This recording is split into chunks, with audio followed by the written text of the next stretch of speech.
All right. Thank you. Good afternoon, everyone. I would like to call the Tuesday, June 20th, 2023 Housing, Urban Development, and Zoning Committee meeting to order. Madam Clerk, can you please call the roll? Alderman Cone. Alderwoman Schweitzer. Present. Alderwoman Sanye. Alderman Browning. Present. Chair Clark Hubbard. Here. Alderman Cone. Alderwoman Sanye. We have 3 present. You have a quorum. All right, thank you. First thing we need to do is the approval of the minutes. I'll accept the motion for the approval of the minutes from Tuesday, June 13th, 2023. So moved. Seconded. Thank you. Madam Clerk, can you please call the roll? Alderman Cone. Alderwoman Schweitzer. Aye. Alderwoman Sanye. Alderman Browning. Aye. Chair Clark Hubbard. Aye. Alderman Cone. Alderwoman Sanye. We have 3 aye votes. All right, moving on. Is there anyone here for Board Bill 26 yet? Okay, thank you. I did see Alderwoman Tyus pull up, so I was trying to see if I could have gotten you all out the way. So what we'll do is move along because I don't want to hold people up. I think Alderwoman Tyus, perfect timing. All right, I'd like to call Alderwoman Tyus and her guest up to the dais for Board Bill, recognized on Board Bill 26. That's him in the white shirt behind you.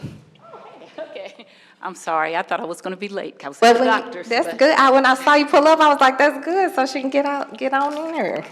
Madam Chairwoman, members of the committee, thank you for having me before your committee. I have Board Bill number 26, which is an ordinance recommended, had an ordinance recommended by the Planning Commission to change zoning of property on Natural Bridge at Clarence. Basically, it's changing the zoning on Clarence from B2 family to F neighborhood commercial district. It's very important. The team that's going to be before you, they're going to build a new grocery store, a Fields grocery store, and a senior building that is very much needed on the Natural Bridge corridor. I've been fighting for this corridor for 30 years, so I'm pleased. It started out in my ward when it was the first ward. We had some concerns about closing the Walgreens. I had heard both Walgreens were going to close, so didn't want that to happen. People thought I was being too cautious, but now we see I was not being too cautious because the Page Walgreens is now closed. So we moved it down. They moved it down to Clarence. They were working with a former alderperson, which I want to give him credit for working with them. But it ended up back in my ward anyway, and I am very much supportive of it. I was supportive of the project. I just didn't want to close down my Walgreens. We worked really, really hard to get those 2 Walgreens. I'm saddened about it closing that Page because I was able to piggyback off of Alderman Clay to get mine. Every place he went, I would say, I want a Walgreens too. So we were able to keep the Walgreens and to add some much needed development and a senior building and a mixed-use building down at Clarence and Natural Bridge. And there's some other things. I'm right across the street from Alderwoman Keys, who's working on some things, and I am fully in support of this project. And again, this only is the zoning portion of it. They will also have to vacate part of an alley and in a street, but it's going to be a beautiful, beautiful project, and I'd ask for your support. Absolutely. All right, with that, did you want your speaker to come up just in case you had any questions? Okay. Introduce yourself. Yes. Hi, my name is Jim Whistler with Grimes Consulting. I'm working I'm sorry, with Mr. Winsor, I'm going to have to swear you in, okay? Okay, Do you affirm to tell the truth, the whole truth, and nothing but the truth? I do. Thank you. Proceed. All right. Again, my name is Jim Whistler with Grimes Consulting. I'm here on behalf of the developer. Alderwoman Tyus did a great job introducing it. I'm here for any questions. Thank you so much. And I do see the developer just walked in. If she would like to come up to see if anybody had any questions, you can get sworn in, and then we can move through the committee.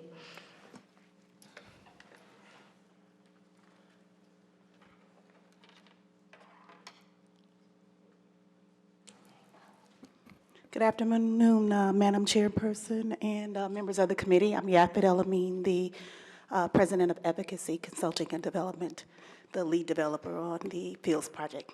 Ms. Elmine, do you affirm to tell the truth, the whole truth, and nothing but the truth? I do. Thank you. Thank you. Great. I'll move through in order of seniority. Alderwoman Schweitzer, do you have any questions? No, I don't have any questions. Thank you. Great. Alderman Browning, do you have any questions? No questions, thank you. Okay. Vice Chair Sanye, do you have any questions? No question. Okay. I don't have any questions other than that I can't wait for you to get started. When will you get started? I have followed this project in the Planning Commission, and I'm so excited to be here and to be in support of it as well, along with Alderwoman Tyus. And with her permission, I'd like to be added as a co-sponsor.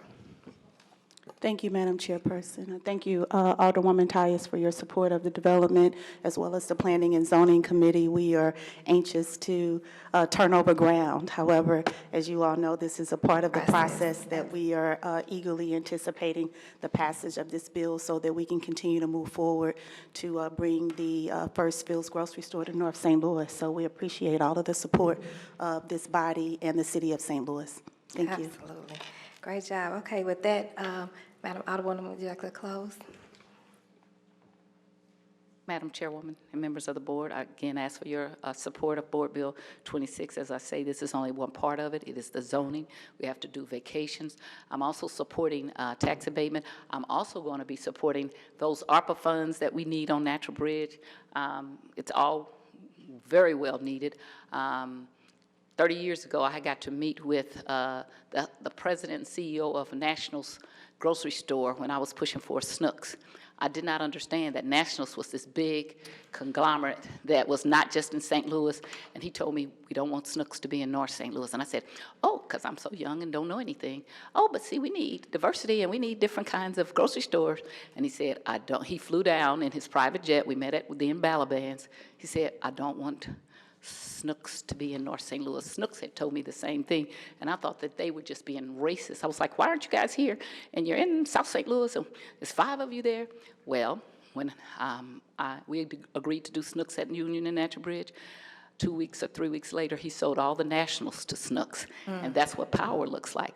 I am opposed to monopolies. I think it's unfair in communities where you only have one grocery store. So I'm glad to see, except for those little corner stores that cause a lot of problems, I'm glad to see something come into the community that would have fresh fruit and a vision about having a senior building right there so they can have access to a grocery store, and also at the same time will vastly improve the landscape of Natural Bridge with development, all positive things, and I ask for your passage of Board Bill 26.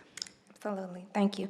I just take a motion for the due pass recommendation of Board Bill 26. I'll move that we pass this out of committee with a due pass recommendation for Board Bill 26. Second. Madam Clerk, can you please call the roll? Alderman Cone. Alderwoman Schweitzer. Aye. Alderwoman Sanye. Aye. Alderman Browning. Aye. Chair Clark Hubbard. Aye. Alderman Cone. We have 4 aye votes. Thank you. Congratulations. Thank you very Alderwoman much. Tyus, and congratulations to the developers as well. This is going to be a fabulous developer, Absolutely. and she's going to do a lot more in the 12th Ward. And I know she's your constituent, but you better get a hold of her because she won't be available. Thank you very much. Thank you. Thank you. All right. With that, I will turn this over to Vice Chair Sanye.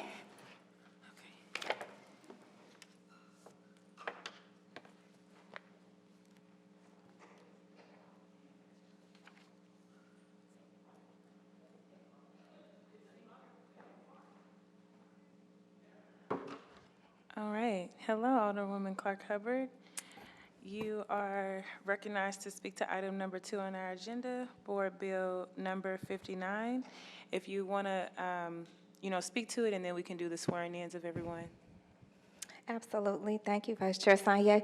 Madam Clerk, can you read the summary of Board Bill 59, please? Board Bill number 59, introduced by Alderwoman Shameen Clark Hubbard, an ordinance related to the establishment of a right to counsel program for tenants facing eviction or equivalent proceedings.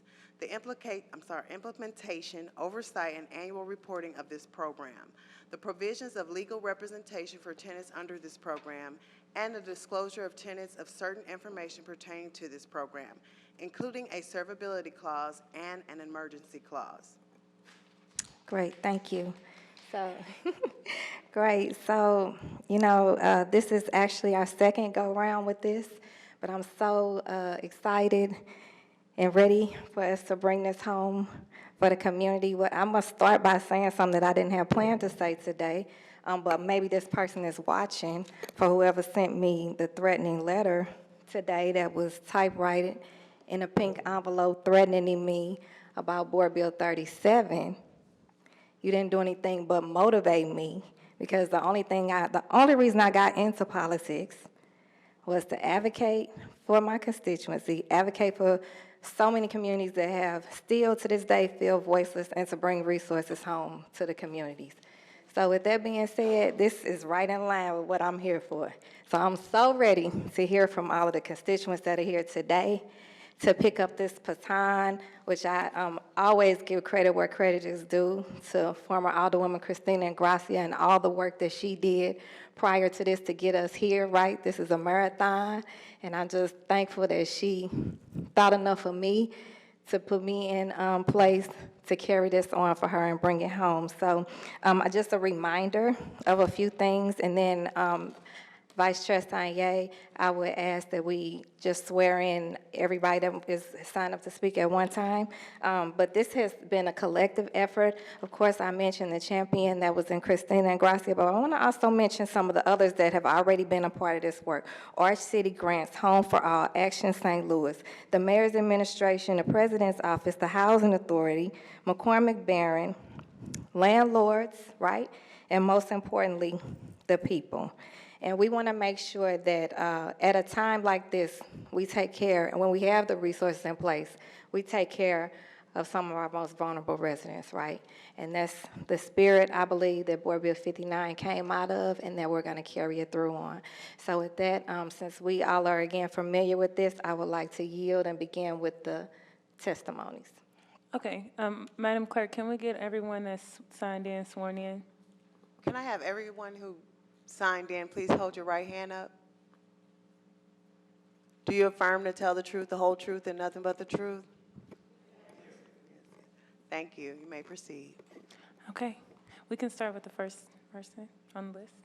And Vice Chair Sanye, do you have a timer, or do you have minutes? How many minutes you want to give them? I have a timer. Everyone will get 3 minutes. Okay, great.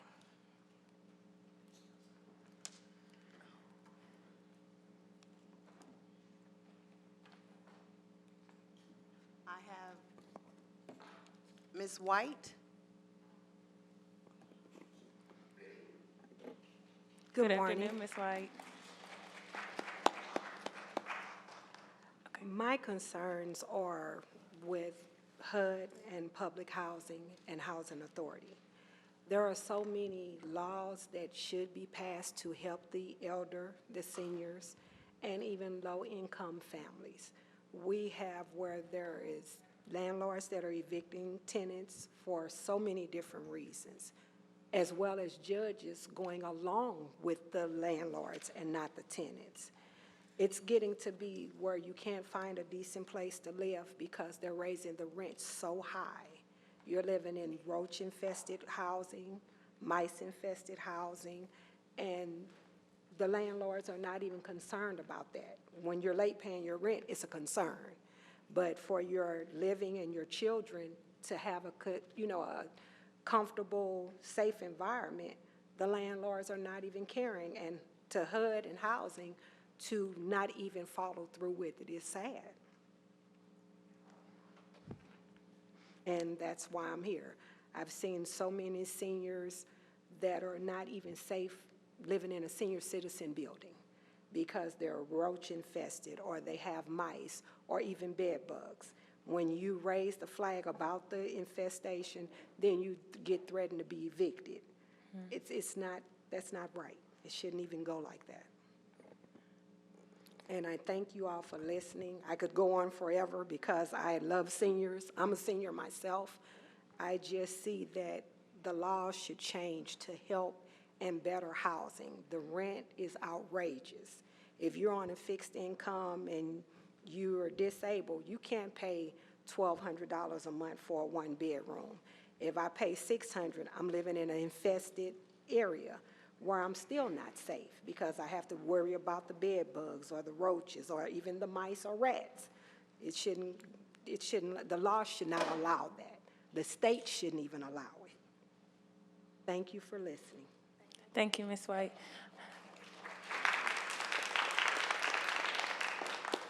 Members of the committee, if you all have any questions or any responses as people speak, you can feel free to, I don't have to recognize you formally, you can speak. And also for speakers, if you can talk as close into the mic as possible so that the folks at home and people listening can hear your words. I think your testimony is powerful. I want to make sure everyone is able to hear and understand what's being said.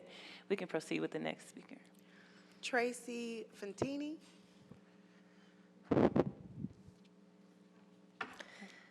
Good afternoon, Madam Chair, and members of the committee. It's good to see you today.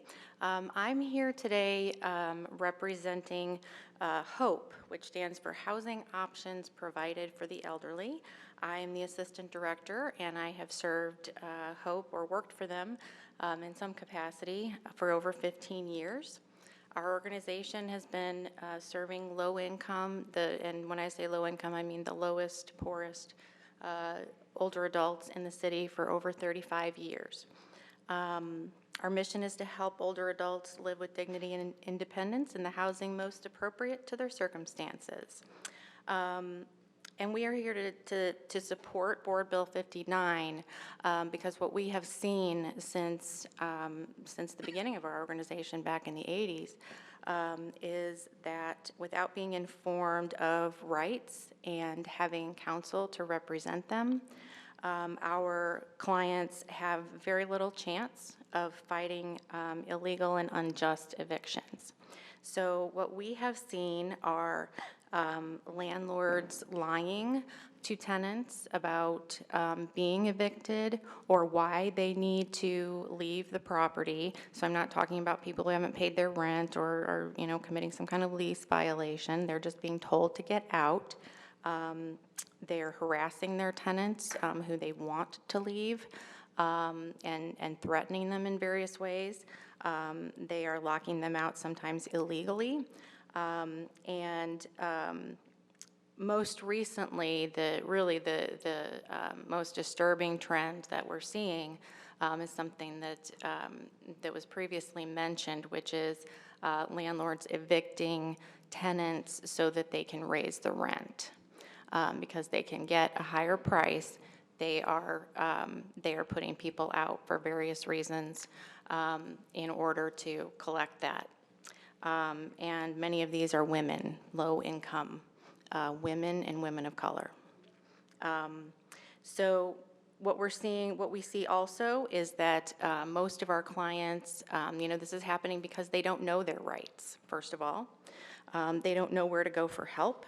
They don't know how to access free legal counsel, which most of them are so poor they qualify for. They are not able to access counsel in time to prevent the eviction if they even learn about it or are able to apply and get services, which we don't have enough of to begin with anyway. Arch City and Legal Services of Eastern Missouri provide those services, but they don't have nearly enough resources to meet that need.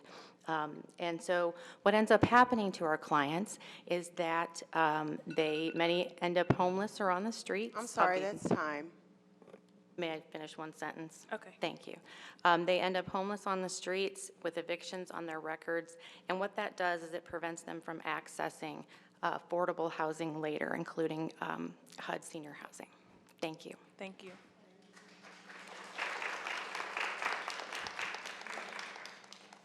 Andrea Hall.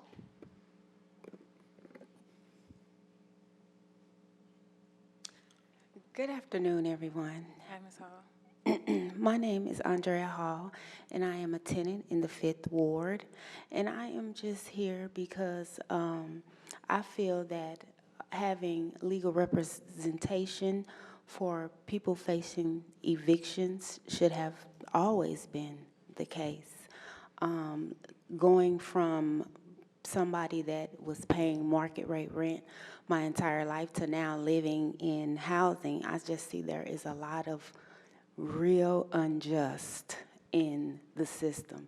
There's a lot of threatening through legal paperwork about if you not coming in to re-sign leases when they want you to. It's just a lot of things that are really going on that we really do need legal representation, and it should have always been in place. So that's pretty much all I have. Thank you. Ms. Shanika Whitfield.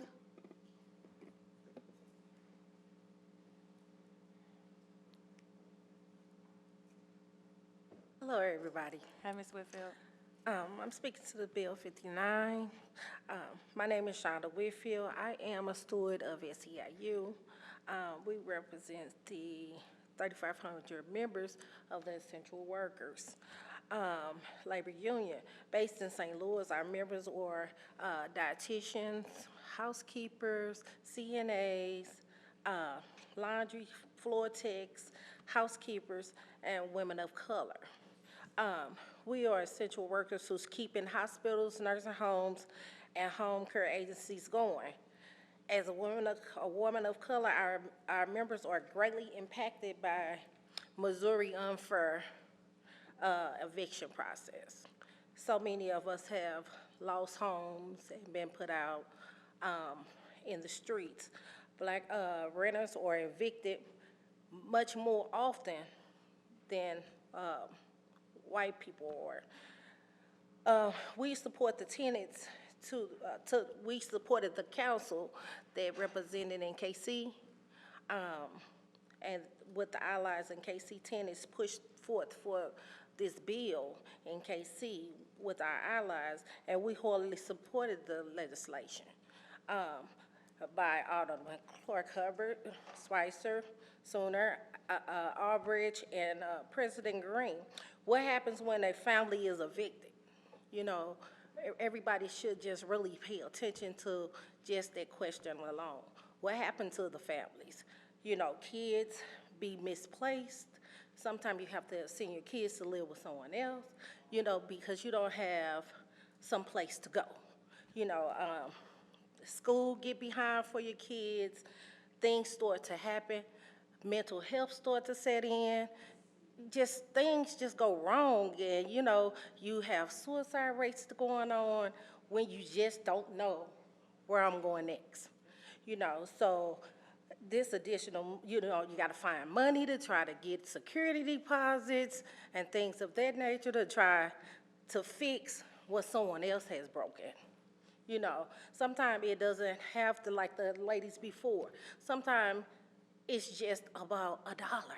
You know, you could be paying your rent, you may be a little late, but sometimes they just, you know, okay, I'm gonna move them out the way, I can get a little bit more market rate. So, you know, we just learned valuable lessons during this pandemic. Families are unstable with children, you know, with this bill, we can have more access to food for our children, schools, recreations, parents are better able to get to work and take care of their families when eviction isn't looming them in the horizontal.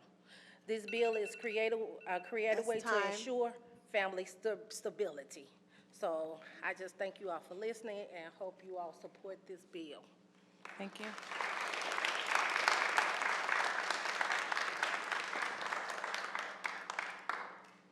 Abby Leonard.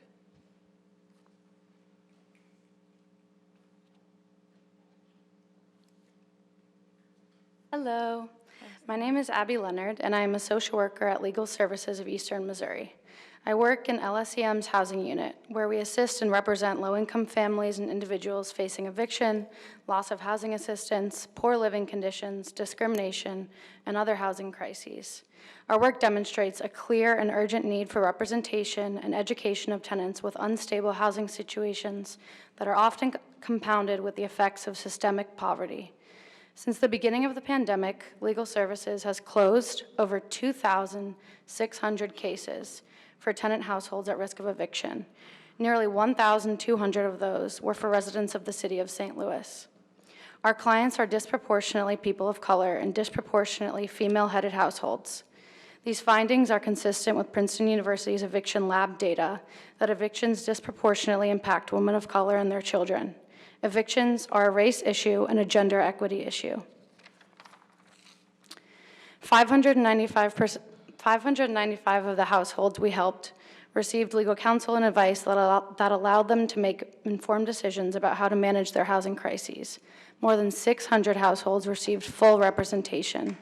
Over 80% of households that received full representation had significant benefits as a result of this, including avoiding over $1 million in rental and utility debt, late fees, court costs, and attorney's fees, having eviction lawsuits dismissed, avoiding sheriff's evictions as a result of settlement agreements, avoiding money judgments, negotiating payment plans, overcoming illegal or excessive charges and late fees by landlords, having security levels raised on court records to keep eviction filings from public view, retaining existing housing and avoiding homelessness, and many others.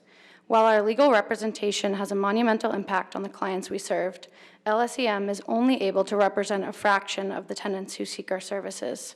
Right to Counsel would bring this needed assistance to thousands of others in our city who need legal representation and level the playing field against landlords engaging in unlawful evictions and other unscrupulous practices.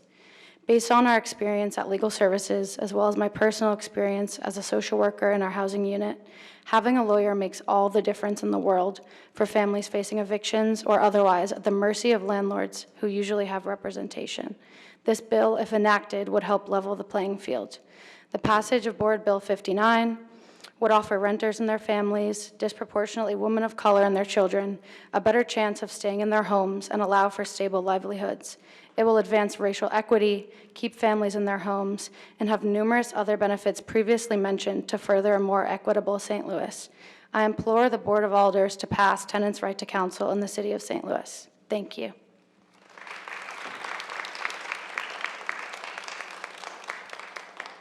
Molly Mesger.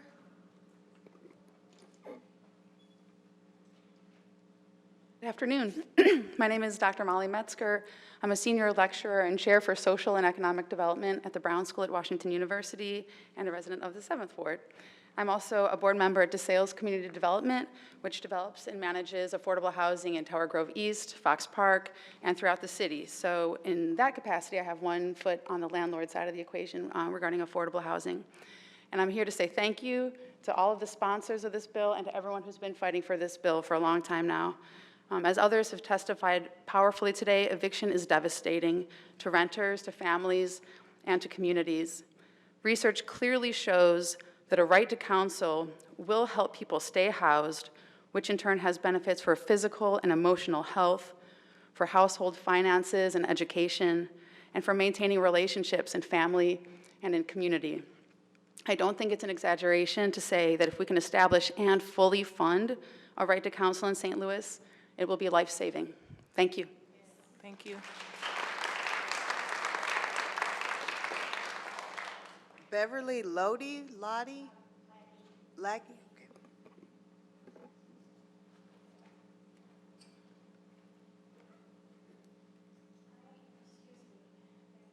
Thank you. I am just a renter, but I am also with ADHD and PTSD. And we rented what I thought was a quaint little house on Arsenal. I'm sorry, can you pull the mic a little closer to you? Sure, yeah. Okay. During which I had also emotional support animals. During the course of living there, we noticed that the place was literally falling apart.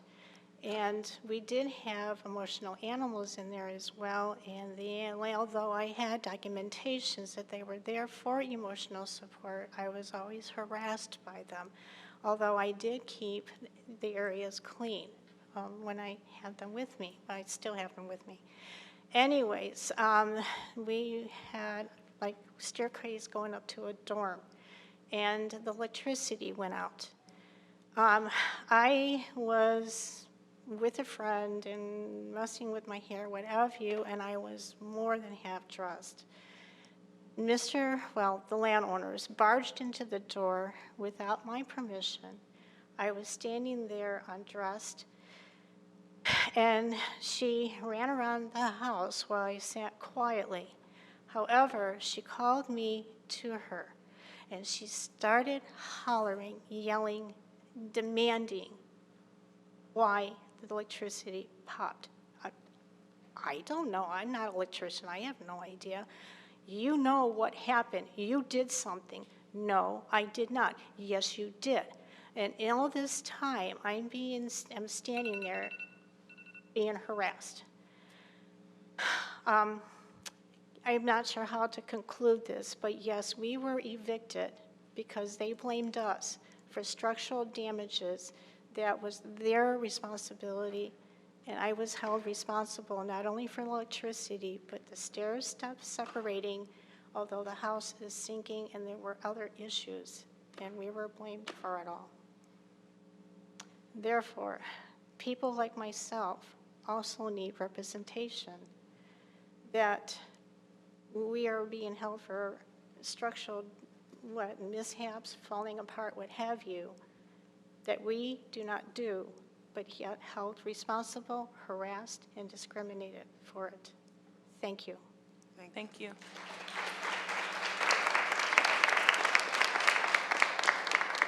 Kennedy Gardner.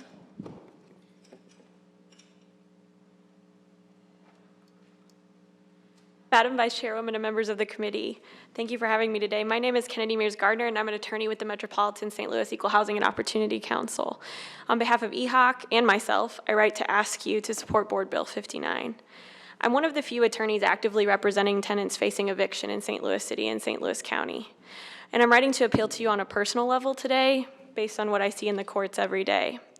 The odds are blatantly against tenants. Across the country, more than 80% of landlords are represented by counsel in eviction actions, while only 10% of tenants have representation.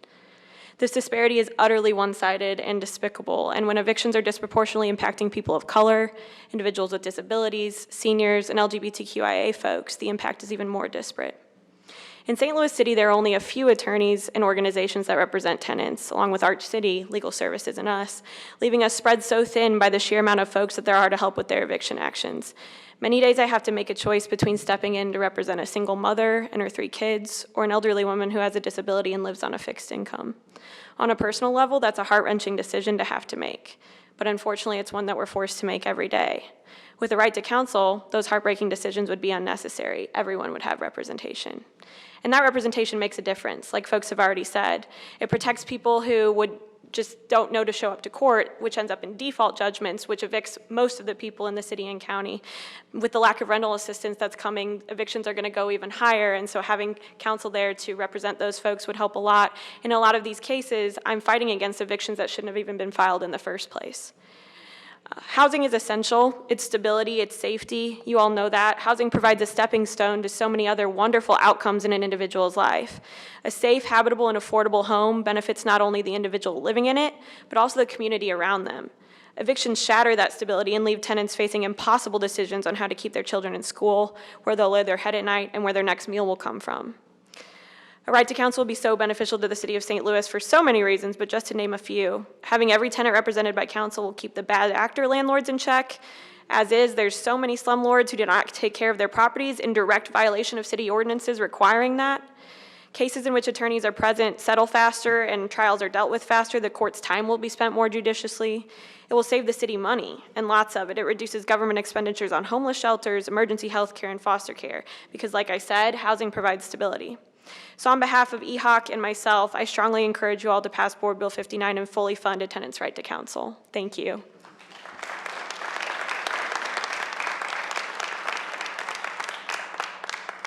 Keith Rose.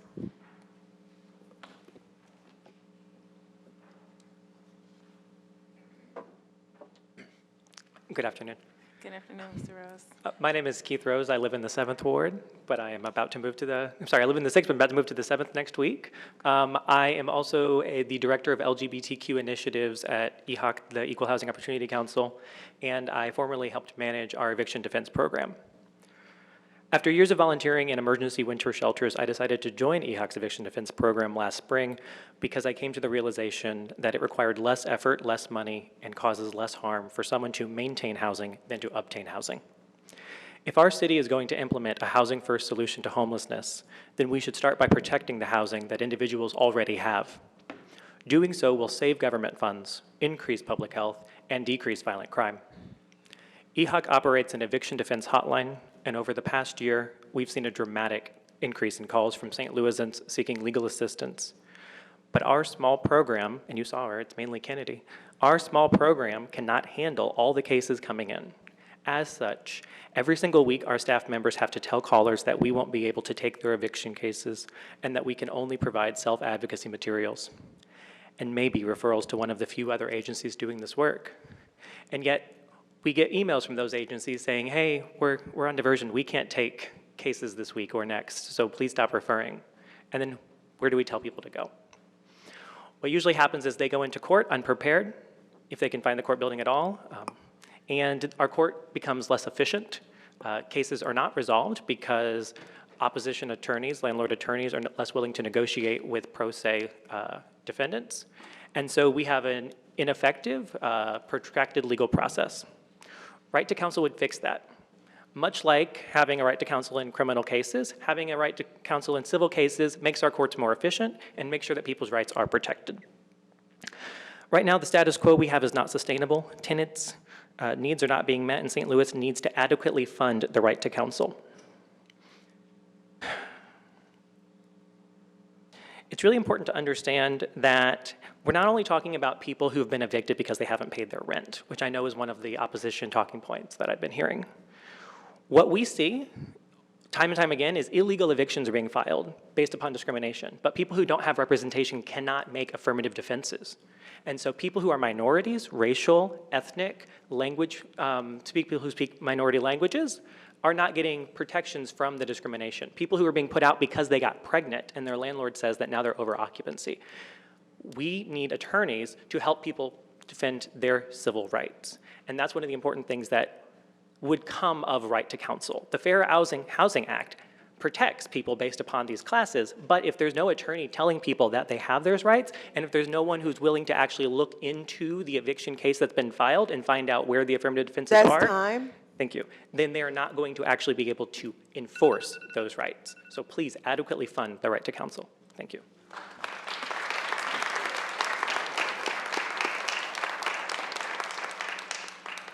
Chiquita Hill.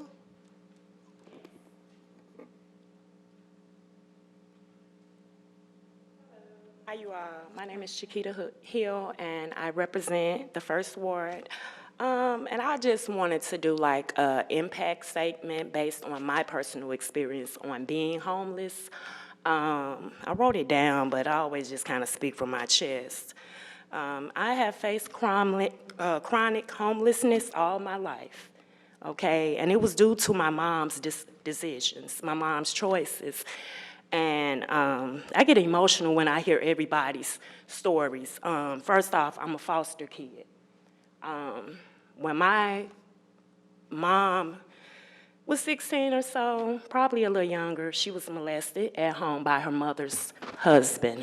So my mom had to decide whether she would stay there and continue to be molested or let her siblings stay there and her mom with the man who took care of them and made sure they were provided for as far as shelter, food, etc. Back in the day, people would sweep a lot of things under the rug. So that's what's going on still today. Nothing's really changed.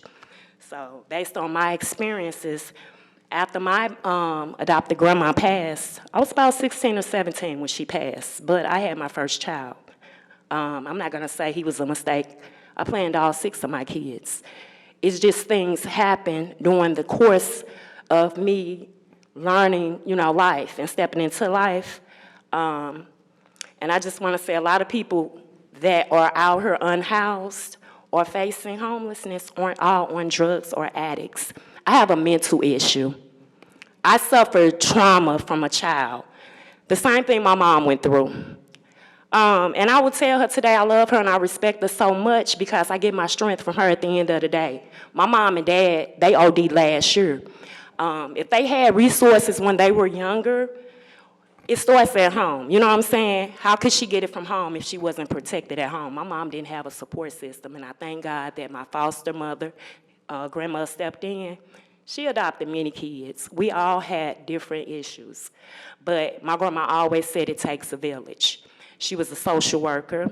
She fought for everybody. It didn't matter your color. I know growing up, we had multiple races, all different type of people she looked out for. You know, it didn't matter. That's just how Miss Brown was, and I just thank God for her also.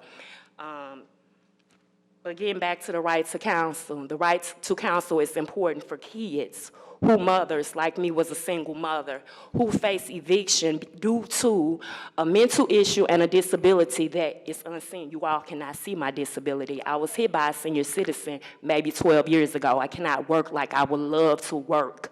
I have 3 in college, single parent. The income that I get with disability, I can't afford rent anywhere, and I thank God for housing. But housing needs to step up too, because like many have said, their landlords have tried to force them out just because you want to increase the rent. I'm a damn good tenant. I'm going to take care of your stuff like I want mine taken care of. So don't discredit tenants, because sometimes you got to weed out these bad landlords that's messing up our characters. Thank you all for listening. And those are just some of my stories, and I'm not the only one that's going through it, and I feel for these teenagers out here because I'm struggling with mine, but I'm going to fight for my kids and these kids that don't have a voice. Thank you. Thank you.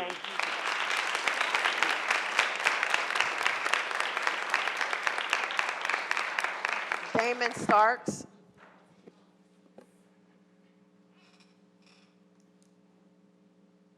Good afternoon, everyone.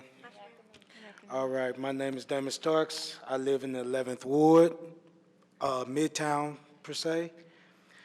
I am here supporting and asking that you pass board bill for tenants' right to counsel.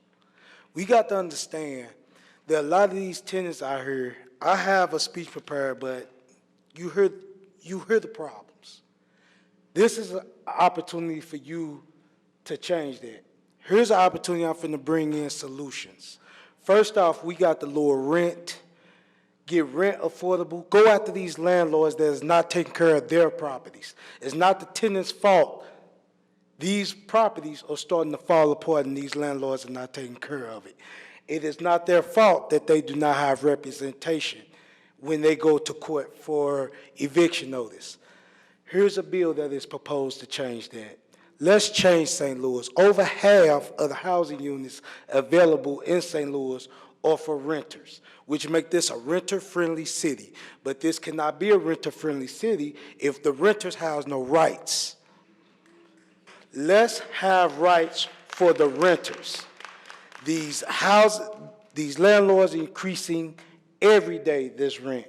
We have to get that under control. You cannot have where most people in a area code makes $30,000 on average, and your rent is $1,200 a month. Not gonna happen, especially with the wages that they paying us here in the city of St. Louis. Change what y'all doing. We have to make a change. This bill right here, Rights to Counsel, is the first step. Thank you.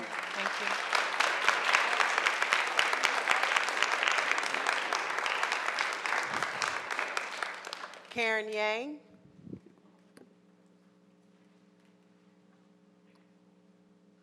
Hello, my name is Karen Jalian Yang. I'm the Director of Storytelling and Communications at Ford through Ferguson. I live in the 7th Ward, hi Alicia, in 63118. Before I worked at Ford through Ferguson, I worked with artists, and one of those talented, amazing artists and creatives is Katara Parson. You might have heard her singing across the city, her beautiful hands on the piano. It's just magic. Well, she talked to me today. She lives in 63111 because her situation is dire. For the past several years, she's been a full-time musician, but she's experienced discrimination and mistreatment in the music industry, which has resulted in not very many gigs. She is struggling. housing. And now she started her first day on the job here at City Hall in an office job, 9 to 5.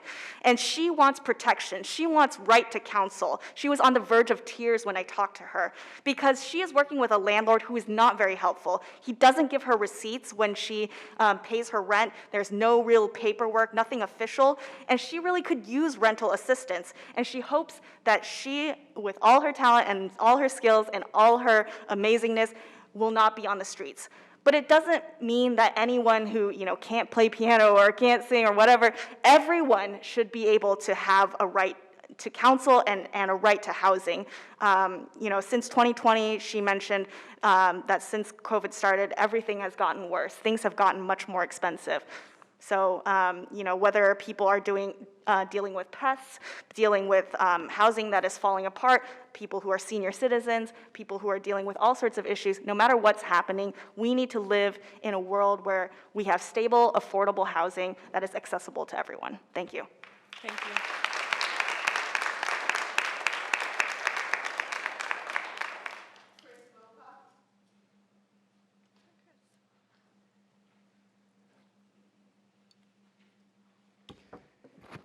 Good afternoon. My name is Chris Wilcox. I live in the downtown West neighborhood in the 14th Ward, speaking in support of Board Bill 59 to establish a tenant right to counsel. We often fail to acknowledge the degree to which people are continuing to struggle to meet their basic needs.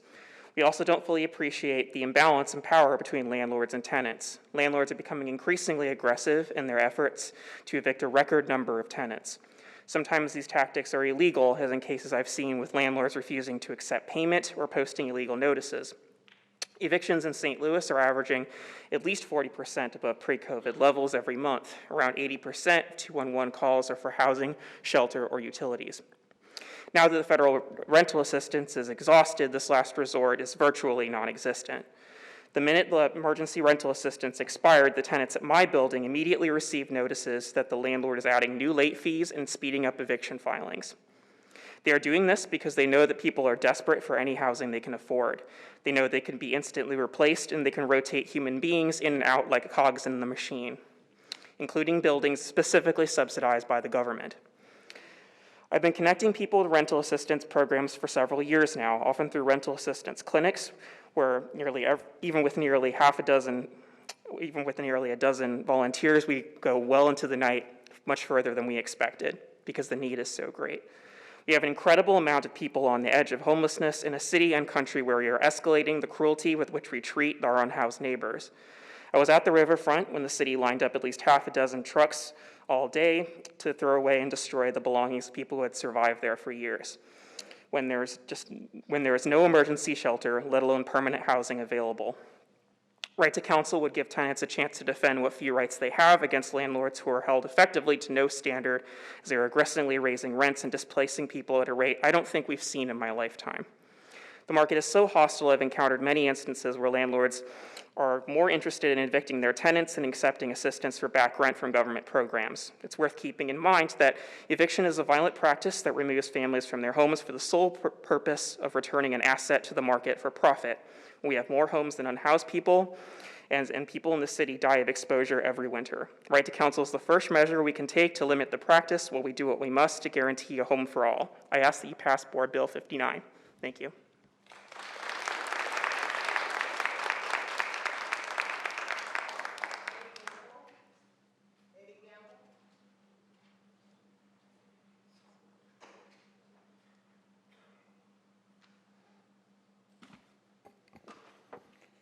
Hello, my name is Eddie Gamble.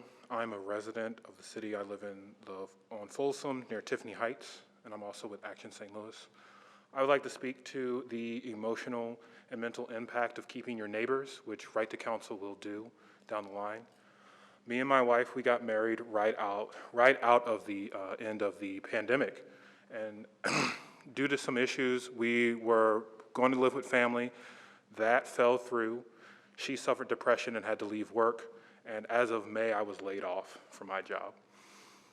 The only reason that we were able to survive those trials was because we have our neighbors who live in the building under us and her 3 friends who live across the street. So it was very, frightening for me to receive a text from my neighbor about his rent being raised, usually because he actually calls on our landlord to do things, but mine wasn't. And he asked me for resources, and because I was connected to, Action St. Louis, I was able to point him in a direction, and that was resolved, and they're still there. And so for me, right to counsel, for me, what it means personally is that right to counsel is a protection of my support network. It keeps people in their homes, and it keeps many of us mentally and emotionally well. For those with the number of evictions in the city, there are a lot of people who just don't have that, whose support networks have fallen through. So I just ask for I'm speaking in support of Board Bill 59 to keep people mentally and emotionally well so that they can still keep their support networks. Thank you. Thank you.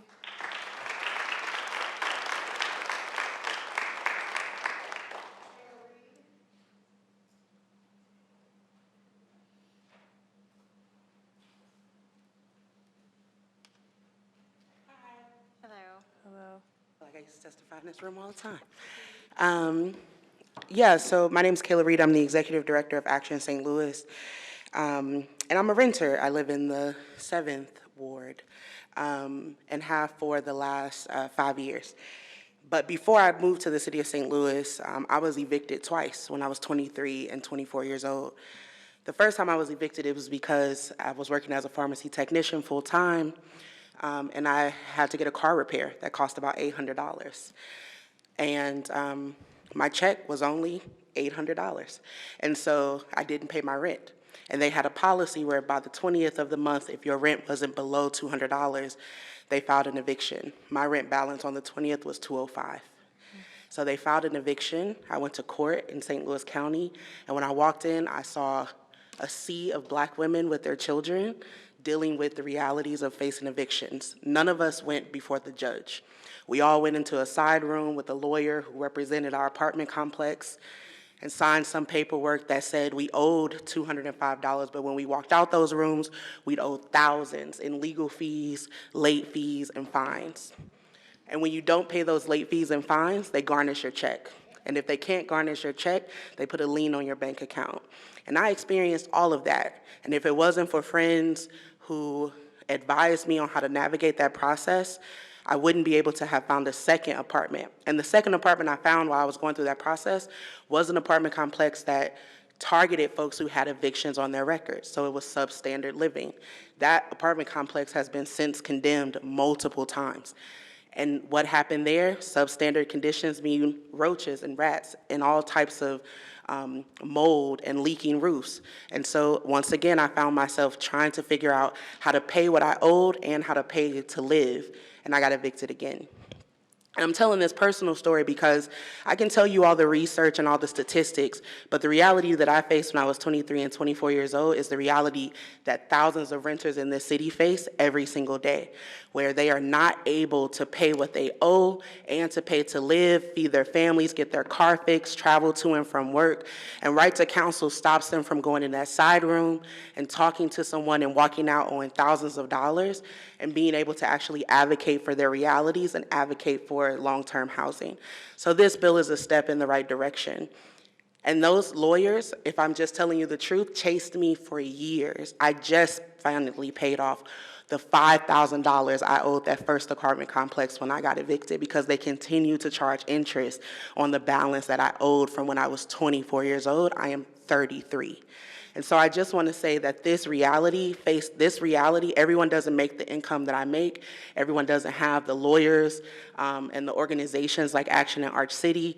And so this bill creates standardization for folks to be able to find stable housing and actually have protections that they need. So I ask that you pass this bill. Thank you very much. Thank you.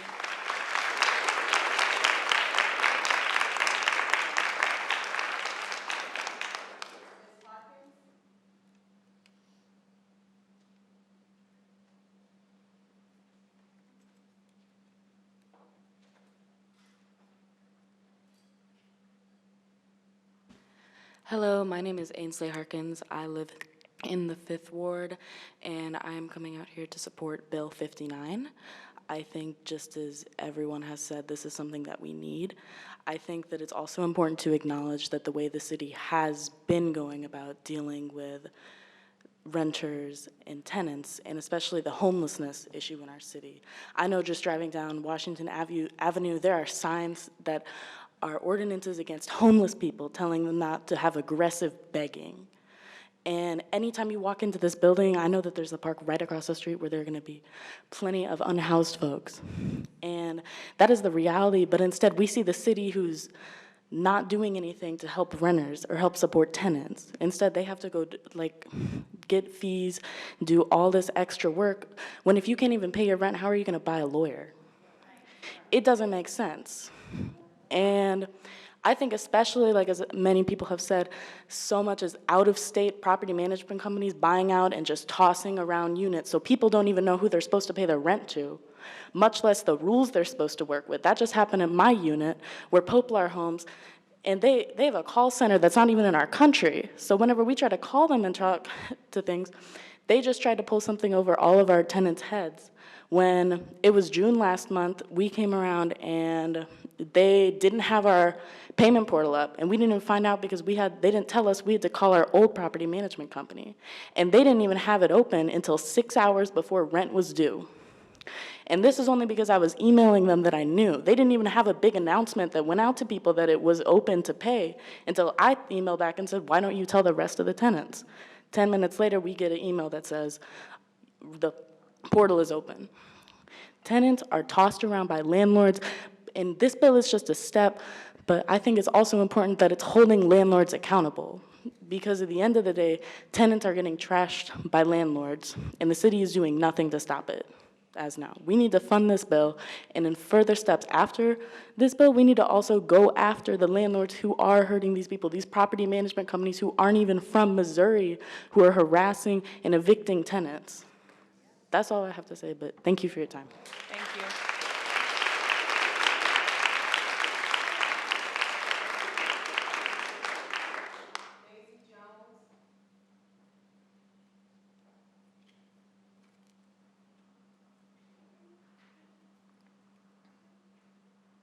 Good evening, everybody. My name is Daisy Jones. I'm a tenant of the Fifth Ward. I'm here to speak today on the Bill 59. Unlike a lot of my peers, I'm not that well educated on a lot of the topics. I do have a story, a lot of personal stories involving this particular topic. I, unlike a lot of my peers as well, have faced multiple evictions. 3 of those specific incidents led to homelessness. A few things I gathered from those experiences. One, not being able to eat or not having an understanding of where you are living or where you physically take space kind of forces you to assume things about yourself. It forces you to do things that you never would consider with a full stomach or a bed to go to. Secondly, when I was offered help, it was hard to escape this embittered feeling after a few cars pass you and after a few people treat you with very little value. You grow embittered and personalize your pain. The third thing I realized when I finally accepted help and entered a Salvation Army for the first time was I was the only, at the time, young white male. I was stood out in that environment. Everyone else was a person of color. Everyone else was a child without shoes. Everyone else was a single mother who hasn't eaten. Everyone else was a trans person who couldn't get their medical attention. And so I've been struggling with what kind of statistics I could look up to or check up to try to come to you guys to ask you to consider this. I think at the end of the day, the thing that's very starkly obvious to me is that none of this will change, none of the attitude around this conversation will change until the landlords, the city council, the government of St. Louis itself starts to prioritize the people over the payment. The people living in the building over how much money they can make off of them. I will speak for myself, and I'm sure many people here do not appreciate being seen as a statistic or a dollar amount. So that's my speech.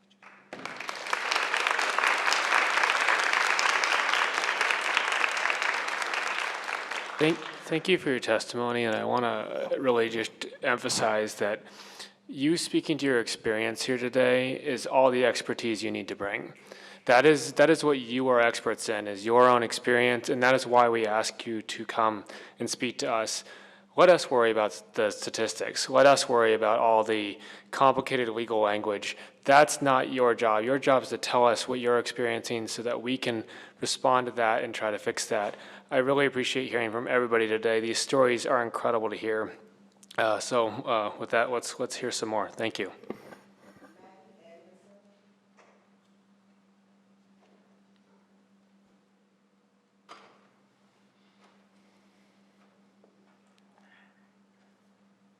Thank you. My name is Maggie Olivia. I use she, her pronouns, and I am a renting resident of the 7th Ward, but I'm here today on behalf of Pro-Choice Missouri.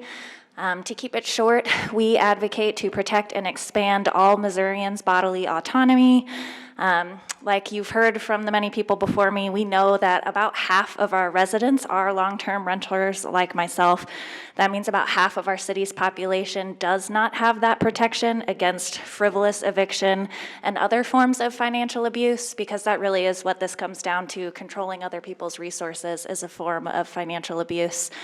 The people and families of our city deserve this guaranteed right to counsel that will increase their stability and security, and in turn, their bodily autonomy and ability to make their own decisions about their bodies, families, and futures. Thank you.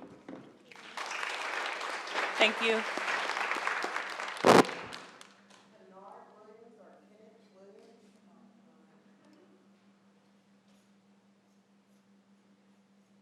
Good afternoon, HUD's committee. Good afternoon.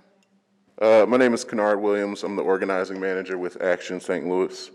As many of you know, since the beginning of the COVID-19 pandemic, Action St. Louis has been responding to the looming eviction crisis and its impact on renters across the city, and particularly North St. Louis. From outreaching tenants who needed to certify their eligibility for the federal eviction moratorium in 2020, to directly working with the city to notify renters about the rental assistance program in 2021, contacting over 800 people facing eviction, to building out our We the Tenants campaign that you see plenty of members in this room packing it from. Our organization has remained steadfast in our commitment to working to keep the people in our communities safe and housed. This year, the We the Tenants campaign has released the Right to Counsel Toolkit with information about evictions in St. Louis. We'll make those available to the committee members. But it contains data around statistics of the eviction trends in the city of St. Louis that has really brought this issue to a head. It's always been an issue, and it's intensified since 2020 with the pandemic. An estimated 55% of St. Louis's units are renter occupied. Of that, 40% of renters reported that their rent is 35% or more of their household income. The average rent price for a 2-bedroom apartment in the city of St. Louis in 2014 was $1,000 a month, and in 2022, the same apartment would be listed at $1,425 a month. Looking at rent prices and median income in 2014, Black residents spent 57% of their income on rent, while white residents spent 24% of their income on rent. More than 7 years later, and those numbers are still very similar. In 2022, Black residents spent 50% of their income on housing, while white residents spent 23%. The impact of evictions is felt for years to come. Evictions have the power to completely upend and stop a family's upward economic mobility and has a direct impact on the educational outcomes of children. After being evicted, an eviction judgment stays on people's records for years and limits access to housing and begins to dictate where people can live and who will rent to them. School-age children are impacted by eviction by no longer being able to access educational opportunities in the same district and potentially disrupting needed student services such as counseling, meals, special education support. In 2020, when the pandemic started, I worked at a school. And when school shut down, we started to look towards the summer, and we saw that we needed to follow up with families to get them supplies, let them know about meals and things like that. And thank you. And one thing that stuck out to me was how many empty seats were at that school at the beginning of the year. How many people we tried to reach out to about meals and supplies that they needed for school that we couldn't find because they'd been evicted over the summer. We urge you to pass this bill because renters need it. Renters need protections in this city. The amount of things that we've seen, very well. I urge y'all to pass Board Bill 59, Tenants' Right to Counsel, for the sake of renters in St. Louis. Thank you. Thank you.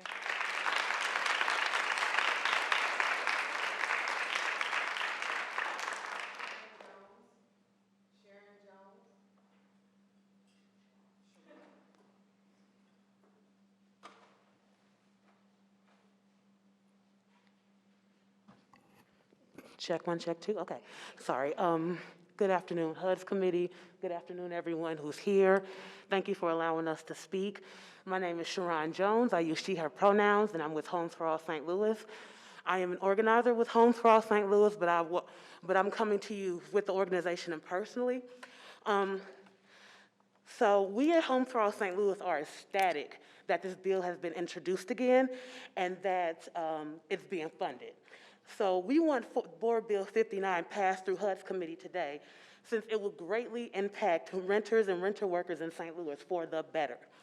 And I can give you many reasons why right to counsel is important. First of all, eviction numbers are disturbingly and unnecessarily high, are race-based, and lead to awful outcomes for renters and renter workers. Now, to be sure, every eviction, each and every eviction is violent, and especially so when wages are stagnant and rents keep increasing. In St. Louis City, there are 18,000 evictions in St. Louis City and the county in 2019 and 20. And expiring pandemic eviction protections have put increasing numbers of low-income rent tenants at risk, widening racial disparities. They're costly, but importantly, Right to Counsel would empower renters by creating a more equitable relationship between landlords and renters, and it importantly is a mandate, a government-supported mandate to protect renters, especially those most marginalized by inequities in the housing system. And Right to Counsel just plain works if you want to keep people in their homes and keep communities intact. But for personal reasons, I support Right to Counsel. When I was 18, first year of college, my family was evicted from, ironically, Oakmont Townhomes, if you know where that is, but we were evicted from that complex, and as a result, my sister and I experienced acute depression, and my mom and our family had to move in with family members, to be frank, we really didn't even like. And so not only did it take a physical and emotional toll, but it took a toll on already a strained family dynamic. The second time I was evicted was because I was living under a slumlord, and here on the south side, this landlord decided not to fix any of the issues in the apartment, including mold, including pests, including leaks, and I didn't know what any tenant rights, but I knew what a strike was, so I said, fix it or I'm not paying rent, and of course they evicted me. Now, one of the things we don't talk about is this it's almost like a club that lawyers and judges belong to that we don't get to be a part of because we don't know legalese, and we haven't been to law school for 2 years, and because we haven't interned with some clerk somewhere. But thank you. But to end it, let's pass Right to Counsel because it'll benefit renters and it will even the playing field between renters and landlords. Thank you. Thank you.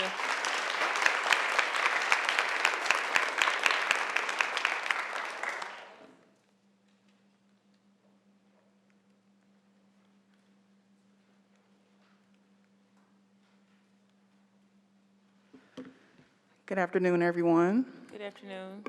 My name is Sarah Watkins. I live in the 7th Ward. I'm a housing advocate and a tenant organizer with Homes for All St. Louis. We believe that housing is a human right, and we fight for safe, clean, dignified housing. And I'm here to testify in support of Board Bill 59 to bring right to counsel to tenants in St. Louis and to protect Black women and children who are most likely to face eviction and who suffer the most from housing insecurities. Sorry. In 2018, I was forced to move from my home in Dutchtown when it was condemned due to dangerous conditions that my landlord neglected for years. Soon after, in 2019, I became one of 5,000 households facing eviction in St. Louis, when my new landlord filed an eviction in retaliation against me after fighting against the living conditions of myself and my son and my neighbors. Things like no hot water, suffocating heat, freezing temps, and even exposure to raw sewage. After connecting with housing advocates and impacted tenants in my neighborhood, I was lucky enough to receive legal assistance from Arch City Defenders. They assisted me with a lawyer to represent me in court. What happened was the lawyer discovered that my case was filed illegally and the case was settled in my favor. However, I am still stuck with that case on my record, and that has affected how I search for housing. As we've heard, the eviction process is intimidating and confusing. Eviction attorneys take advantage of this. Tenants feel powerless and unheard of because for many of us, justice is out of reach. While landlords are allowed to illegally evict tenants and exploit low and income poor tenants for profit, tenants struggle to pay rent amid inflation and rising rent. Right to Counsel protects tenants and begins to reduce the harm of the city's complacency of the crooked and negligent landlord-tenant culture that thrives at the cost of the mental and physical health of residents in the city. So to the committee and to everyone listening, I ask, what role do you play in this current housing role crisis? How can you use your power and your advocacy to advance more renter protections? And how can you increase funding of housing programs and policy? And lastly, I just want to say that the education and engagement piece is very important. Through this increased tenant awareness, we can further expose practices of landlords and the struggles of tenants, and that's what we need to determine what we need to do to move forward. So please pass this bill. Thank you.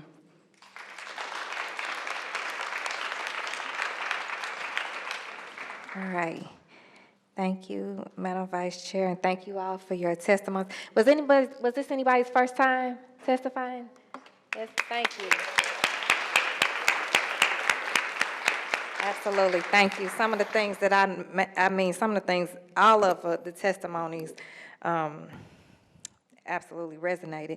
Some of the things I wanted to make sure that we all paid attention to was, thank you, Ms. Jones and the brother who made the connection between the impact on mental health that evictions cause, and for the sister that told her story that absolutely spoke to the generational impact of eviction in our communities. I know that this legislation is to the role that we can play if we pass this definitely includes education and engagement, which is big when you talk about access and take away the vulnerable part, because when you know better, you do better, and when you have the tools to fight, you fight harder and stronger. So again, this is a good piece, and I want to also say that to the people that said that the priorities here, this is actually one of the priorities in the resolution that we'll be passing out later on today.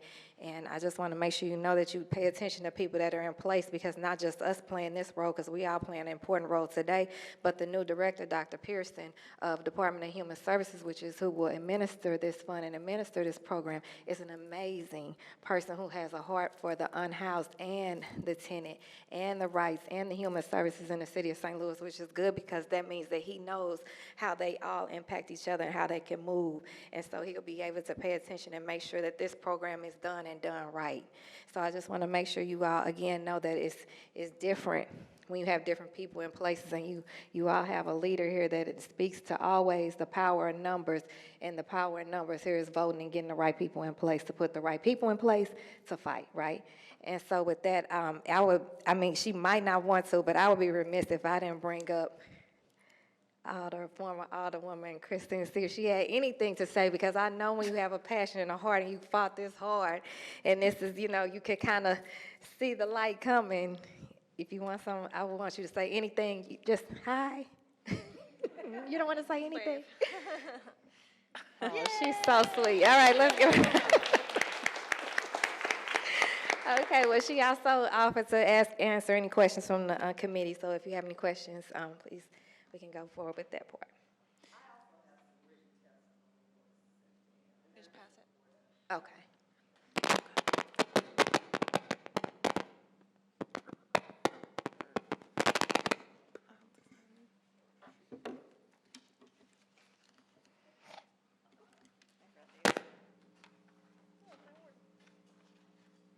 And when you all submit the written testimony, it's just as important and as powerful as when you come and speak, because it's put in our drives and we can reference it and have it and share it, not just with the committee, but with our colleagues as well.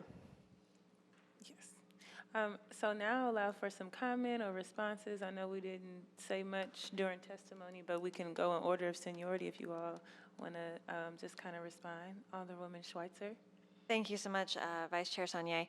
Thank you all for coming. I know a lot of you through community activism and work that you've all done for years and years. So first of all, just it means a lot to have everyone here speaking for people who aren't here now, have had issues with housing in the past, or are currently going through issues now. I actually spent part of my morning in the Carnahan Courthouse with Arch City Defenders, who I couldn't be more grateful for, who have filed a class action lawsuit against a slumlord in my ward, who I have been, I've represented this part of the ward for just a few months, but in that short time, I had multiple tenants reaching out to me about issues that they were experiencing, and I was in a similar boat to so many of you, referring to you all and to Arch City and to Legal Services of Eastern Missouri, and trying to find services for these folks and not really able to do too much for them in the city. So I appreciate the city taking this, hopefully the Board of Aldermen moving forward and making this something that is possible. I think there's a lot more to do here. Eviction is just one piece of the puzzle, dealing with the housing while people are in it, and being able to help folks to communicate with landlords and to make sure landlords know that tenants have people looking out for them, I think is really crucial. My first job, I was as a community organizer at an affordable housing nonprofit and helped to run a tenant clinic in Massachusetts. And the number of folks who would come in with the same landlords and the same folks causing these issues. So, I know there's a lot of people that need to be held accountable, and I appreciate you all being here to do that, and you have my commitment to do whatever I can to hold folks accountable as well. Thank you. Thank you. Alderman Browning. I have no questions. I just want to start off by saying thank you to Alderwoman Clark Hubbard for bringing this forward. Thank you to all the co-sponsors who signed on, and to former Alderwoman Christine Ingracia for heading this up last session. Quite a few of you spoke to mental health, and I thought that was especially important to live your life and go through the day-to-day trials that we all go through, and then to have housing insecurity added on top of that. I don't think people realize the ripple effect that has on your life and the rest of our city. So when we talk about the right to counsel, we actually are talking about something that will improve not just the lives of tenants, not just the lives of people who are in danger of being evicted, but actually every single person's life in this city. And we are talking about raising that standard. And I think we will see a higher quality of housing just by guaranteeing that people are represented when they go to court, because the shenanigans that slumlords try, they'll stop trying those when they know that you have that even playing field, when you have that representation in court. And I also want to note that we're not done here. We're going to pass this out of committee today. I know we are. And we're going to do it unanimously. I know we are. But we're not done today. We're going to add on top of this rights for tenants. We're going to make sure that we are raising the standard of quality housing in this city.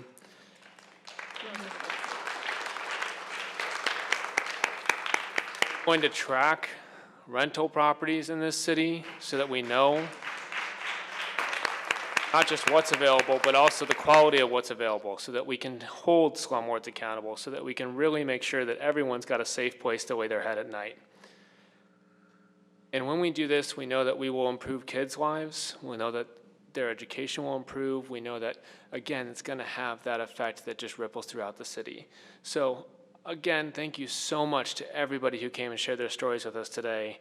It meant so much to hear from you all. I wish we had, the ability to hear stories of people who couldn't make it here today, too. And thank you to those who submitted written testimony. We're going to read it all. It's so important that you're here. I see a lot of familiar faces. Those of you who fight for this every day, who work in this field, a big thank you to you as well. With that, I'm going to shut up now. It meant a whole lot to me, and I really appreciate you all being here.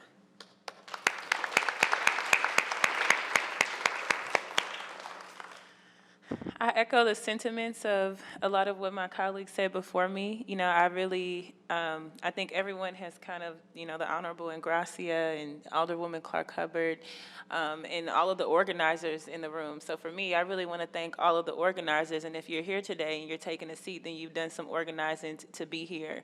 You know, I've so often seen these conversations happen, and it's only the property owners and the landowners and the lawyers in the room. So I'm super excited that, you know, tenants and people who are being directly impacted by the issue are here. I think as far as I'm concerned, housing is a human right, and rights don't exist without protection, and under capitalism, they don't exist without funding. So I'm very excited. That we are passing this through, and also I know this room is full of adults, and in our city we talk about young people in all types of ways, but we don't talk about these type of inequities. How can a young person have a certain access to a quality of life when they're constantly displaced, when they don't have rights, when their families are being disrooted? We talk about the stabilization of neighborhoods, but we don't talk about how tenants have a key role. The longer that you can stay in that housing and sustain your family and have your rights, the better for all of our communities, whether you're a homeowner or a tenant or not. So this type of policy is holistic policy that will benefit folks from all generations, from all backgrounds, from all races, and whether you're a homeowner or not, you want to have a city where everybody has rights and has protections, and we're actually a city that is equitable for all of us. So those are the ends of my remarks, and I'm happy now to call for a vote, and maybe we can even just pass this in bank. I move to make Board Bill number 59 in bank. Second. Previous roll. Hearing no objection to previous roll. Okay. Okay. Yeah. Good. Madam. Make the motion. So I will make the motion that we pass Board Bill 59 in bank. With the due pass recommendation. With a due pass recommendation. Second. Previous row. Madam Clerk, you need to call it? We did previous roll? Yes. All right, excellent. Thank you.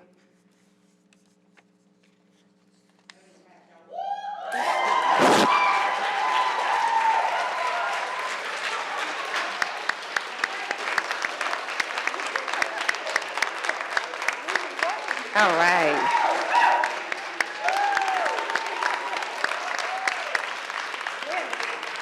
I promise y'all, I don't think I'm speaking for myself. I'm probably speaking for my colleagues, all my colleagues in the room and listening colleagues, that these type of days at work balance out those other type of days at work, right?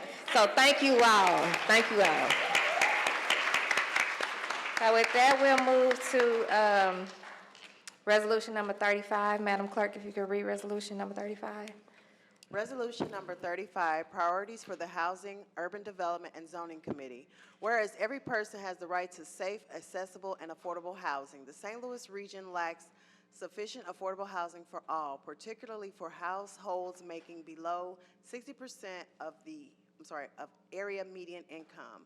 And whereas 35% of St. Louis City residents are cost burdened, defined as households who pay 30% or more of their household income on housing such as rent or mortgage expenses. And whereas existing affordable housing units have been decreasing due to vacancy, insufficient maintenance, and the conversion of multifamily units into single-family units. And whereas a diversity of housing types is called for in order to meet the needs of residents, including permanent supportive housing, which provides services that help people lead more stable and productive lives. And whereas landlords who do not maintain their units by making repairs or unresponsive to complaints and intimidate vulnerable tenants into accepting living conditions that do not meet housing codes are detrimental to a functional and safe housing market. And whereas residents of low-wealth neighborhoods and communities of color are often subject to the negative impacts of large urban development projects, including gentrification and displacement, but have only limited access to the new economic opportunities that such projects provide.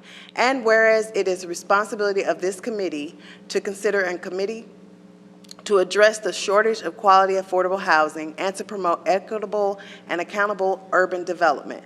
And whereas the HUD's committee serves as an important role in the process for the City of St. Louis to ensure the public voice, as well as those of SLDC and private and institutional partners, are heard in the direction towards fair-minded, equitable development across our entire city. Now therefore be it resolved that 2023-2024 Housing, Urban Development, and Zoning Committee will prioritize policy that supports the creation and preservation of affordable housing, improves community engagement processes for development, and creates protections for tenants and those that are housing insecure. Introduced this second day of June 2023 by the Honorable Shameen Clark Hubbard and President Megan Green. Can I be, I'm sorry. I would just like to be added as co-sponsor. So noted. All right, so this resolution number 35, is something new that we haven't done down here at the Board of Aldermen, to the credit of our president, President Green, and making sure that we are all working towards the same goals and efforts and collective efforts towards, as we said, fair-minded, equitable development across our entire city and rights. Making sure that every person has a right to safe, accessible, and affordable housing rather in our city, as well as the other things that we noted in here. So with that, I'll open up, see if my colleagues have any questions. Alderwoman Schweitzer. Thank you. No questions, but I do feel like this signifies a very different path for this committee. When this is my third year now, going into my third year of being an alderperson, and I wasn't on this committee for the first 2 years, but I knew this committee as sort of the when big developers go to get tax incentives kind of committee. That was really how I thought of it. And so to read this resolution and to be part of this committee now where we're talking about a completely different point of view, I think is a lot more representative of the realities of the city that we live in, and more representative of, I think, a city that is more just, more equitable, and better for the people who live here. So with that, I'd also like to be added as a co-sponsor. Thank you. Thank you. So noted. Alderman Browning. Yes, I echo Alderwoman Schweitzer's comments. This is incredible to see. As somebody who watched board meetings from the past several years, they were often dispiriting things to watch. And now we have what only looks like hope. Hope for a better city, hope for a higher standard of living in this city. And we're going to work our hardest to deliver. And that's what this resolution is about, is promising you that these are our priorities that we are going to work on every day on this committee. So with that, I would also like to be added as a co-sponsor. Let's just make this unanimous. Thanks. Vice Chair Sanye. I echo everything that's been said. I think this is a great path moving forward, and I'm glad that we are taking the people's interests into account. Great, all right, so that's good. Our resolutions, the one thing they do is offer consensus. And it's always better when we're working together. So with that, I'll accept the motion to pass Resolution 35 in bank. Motion to pass Resolution 35 in bank. Second. Previous roll. All right, hearing no objections, we have passed Resolution number 35 in bank.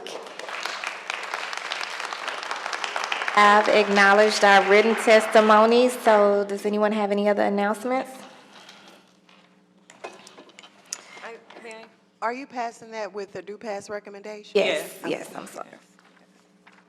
For anyone watching, if you live at the fountains at Carondelet, please do not hesitate to reach out to me or our city defenders about the housing conditions there and the ongoing class action lawsuit. So please, tenants, if you know anyone who lives in that area, please reach out to them and let them know that there are people trying to help with their situation. Thank you. Good, that's good information to take back. Okay, I would like to excuse Alderman Cone for a necessary absence. Motion to excuse Alderman Cone for necessary. All right, and with that, I will accept the motion to adjourn. Motion to adjourn. Second. Previous roll, so moved. Have a great day.